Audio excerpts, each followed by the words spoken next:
I'm Maria, I'm with Angelo today. Yes, good afternoon. I am Angelo Faria. I am Principal Legal Officer with the Secretariat of UNCITRAL in Vienna, and I'm happy to answer your questions. Thank you. Angelo, could I start by asking you, what is the Convention on the Contracts for the International Sale of Goods, what it is about, and what are its objectives? The Convention on Contracts for International Sale of Goods, or CISG as you know it, is a convention adopted by the United Nations in 1980 for the purpose of unifying the law that applies to private contracts for the import and export transactions or international sale of goods. It is a result of many years of international negotiations that started way back in the 1920s by another organization, and eventually this work was taken over by the United Nations as one of the main topics in the work program of when UNCITRAL was created in 1966. It offers default regime for governing contracts for the international sale of goods and is currently in force in countries that represent about 2/3 of the world trade in goods. Mm-hmm. Thank you. So why was the convention prepared, and by whom was it prepared?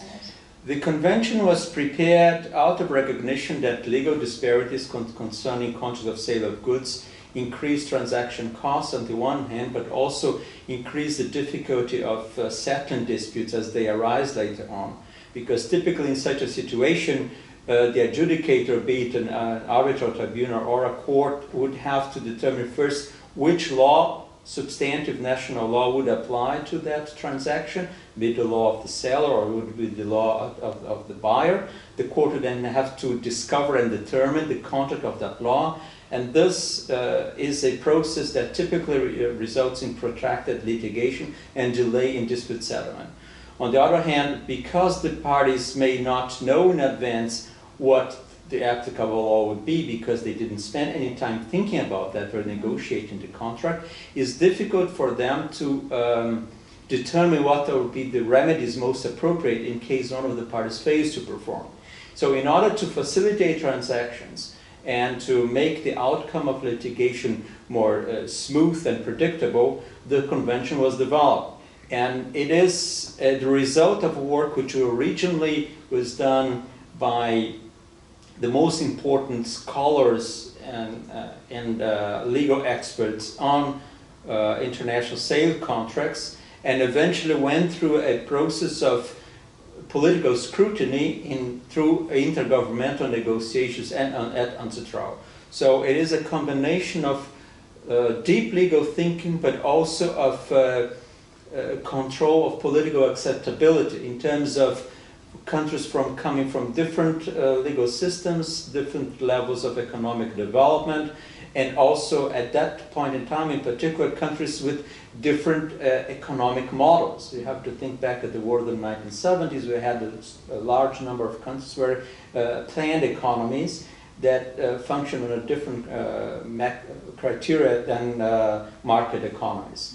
So to answer again your question, who prepared it? It was originally a process that was motivated and stimulated by scholars and academia, but eventually it was taken over by states and was the product of international intergovernmental negotiation.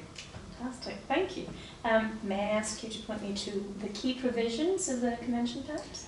It's not that easy to tell what the key provisions are of a convention that spans over 100 articles. It deals with all the essential aspects of sale contracts, but you have one entire chapter on the formation of a contract that clarifies when is it that the dealings between the parties result in a binding contract in a manner that would be then predictable for business in all states that have ratified the convention. Then you have provisions dealing with the mutual obligations of buyer and seller as regards the delivery of the goods, as regards meeting conformity of for the standards agreed by the parties. And then you have an entire chapter on the remedies that are available to each of the parties under a convention for failure by the other party to perform. And a chapter dealing with the damages that are due to each other in case of a failure to perform. I may mention one very important I will not say single out a specific provision, but I would like to single out a few of the fundamental principles of the convention because they help you understand better the CISG. One of them, the fundamental principle of the CISG, is party autonomy.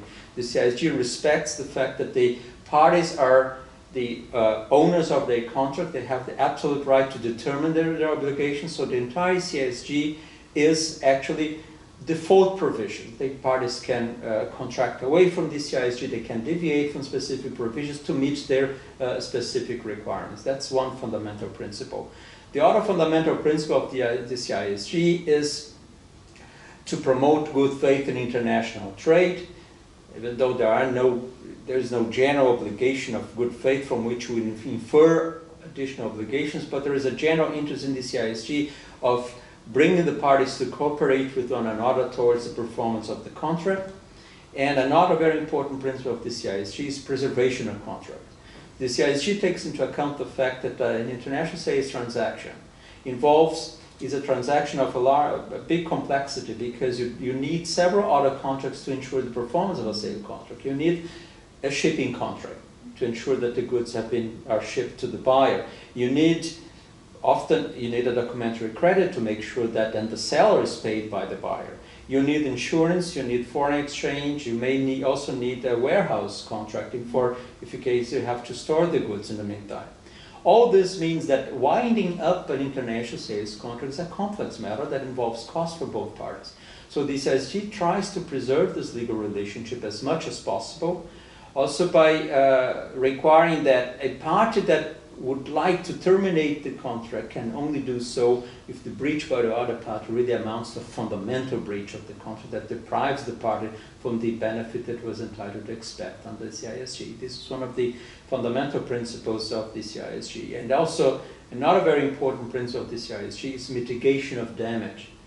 If on the one hand you are entitled to recover all damage that was caused to you by the other party's non-performance, at the same time you have to look after yourself to reduce the damage to which you are exposed, and you also have to, in your dealings with the other parties, make sure that you are also not increasing the costs for the other party, for example, if it comes to a termination of the contract. So again, this is in the spirit of promoting good faith in international interests. Thank you. Thank you for your time and those remarks. Thank you very much.